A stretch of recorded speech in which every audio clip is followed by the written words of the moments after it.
नमस्कार। आज हम पैसे और हमारे दिमाग के बीच के इस कह सकते हैं अजीब से रिश्ते को थोड़ा समझने की कोशिश करेंगे। हमारे पास मॉर्गन हाउसल की किताब है द साइकोलॉजी ऑफ मनी।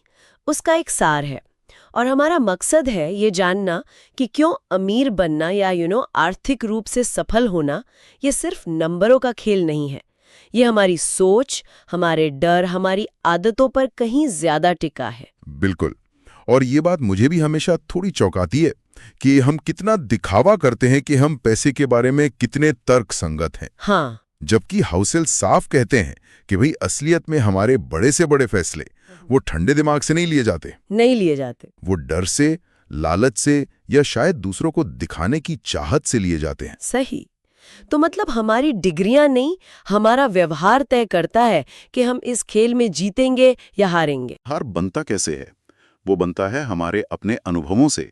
सोचिए ना, जिसने बचपन में कोई बड़ी मंदी देखी हो, उसका पैसे को लेकर नजरिया कितना अलग होगा उस इंसान से जो हमेशा ठीक ठाक आर्थिक माहौल में रहा हो। हाँ, बिल्कुल अलग होगा। कोई शायद बहुत ज्यादा सतर्क हो जाएगा, है ना? और कोई शायद शायद जरूरत से ज्यादा जोखिम लेने लगे। और मजे की बात यह है कि कोई भी पूरी तरह सही या गलत नहीं है यहाँ, क्योंकि पैसा हर किसी के लिए थोड़े अलग मायने रखता है। उनकी अपनी कहानी होती है। सही बात है, ये बड़ा व्यक्तिगत मामला है। तो अगर भावनाएं इतनी हावी हैं, तो फिर सवाल उठता है कि लोग वाकई अमीर बनते कैसे हैं? क्या कोई तरीका है इस इमोशनल जाल से निकलने का?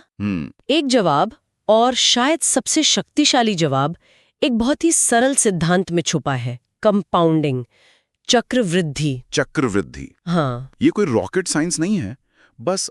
और वो वॉरेन बफे वाला उदाहरण तो कमाल का है। मतलब उनकी लगभग 84 अरब डॉलर की संपत्ति, उसमें से 81 अरब डॉलर 65 साल की उम्र के बाद बनी। हाँ, ये दिखाता है कि सिर्फ शानदार रिटर्न्स कमा लेना ही सब कुछ नहीं है। नहीं है। उससे कहीं ज्यादा जरूरी है लंबे समय तक मैदान में टिके रहना। टिके रहना, बिल्कुल।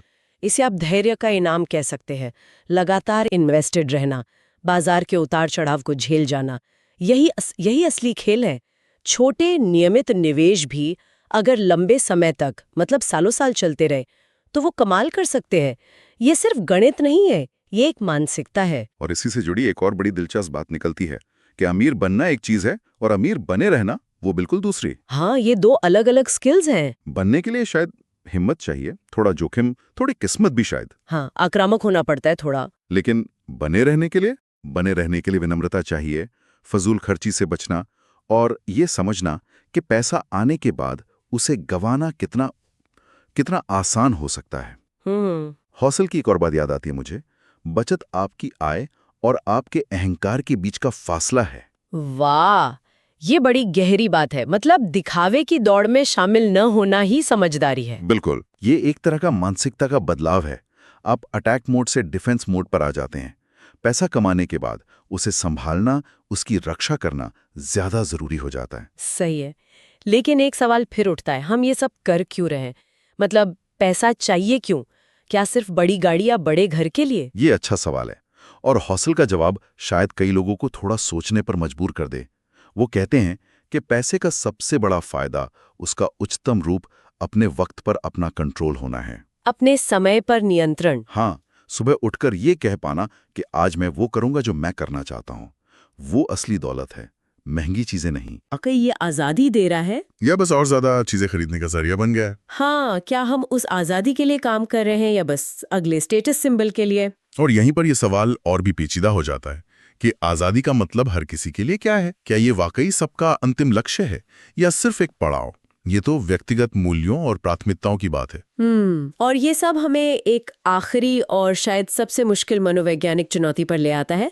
वो है बस इतना काफी है, ये कहने की हिम्मत जुटाना। हाँ, ये बहुत मुश्किल है। हमेशा कोई ना कोई हमसे बेहतर कर रहा होता है, सोशल मीडिया पर सब कुछ चमकदार दिखता है और हम उस तुलना के जाल में फंस जाते हैं। बिल्कुल, ये एक अंतहीन दौड़ बन सकती है, कभी खत्म न होने वाली। हाउसल कहते हैं कि सबसे कठिन वित्तीय कौशल यही है, अपनी लक्ष्य रेखा को खिसकने से रोकना, उसे स्थिर रखना। हाँ, ये समझना कि पर्याप्त कितना है और दूसरों की बजाय अपनी यात्रा पर ध्यान देना। संतोष, शायद संतोष ही सबसे बड़ा खजाना है। तो आज की इस पूरी चर्चा से, इस पड़ताल से हमने क्या सीखा? मेरे ख्याल से यही कि पैसे के साथ हमारा रिश्ता गणित से ज्यादा मनोविज्ञान का खेल है। सही कहा। हमारी आदतें, हमारी भावनाएं, हमारा धैर्य, ये सब मिलकर हमारी आर्थिक कहानी लिखते हैं। तो मुख्य सार क्या निकलता है? मुख्य सार यही है, जल्दी शुरू करें अगर हो सके तो, लंबे समय तक टिके रहें, विनम्रता बनाए रखें खासकर जब सफलता मिले, अपनी चादर देखकर पैर फैलाएं, मतलब अपनी कमाई से कम खर्च करें, और सबसे जरूरी, दूसरों से अपनी दौड़ की तुलना ना करें, अपना खेल खेलें। बिल्कुल। तो इस चर्चा के अंत में एक सवाल हम अपने श्रोताओं के सोचने के लिए छोड़ जाते हैं। अगर हम वित्तीय आज़ादी से थोड़ा आगे देखें तो पैसे के साथ हमारा ये जो रिश्ता है वो असल में हमारे किन गहरे व्यक्तिगत मूल्यों और विश्वासों को आईना दिखाता है? इस पर सोचिएगा जरूर।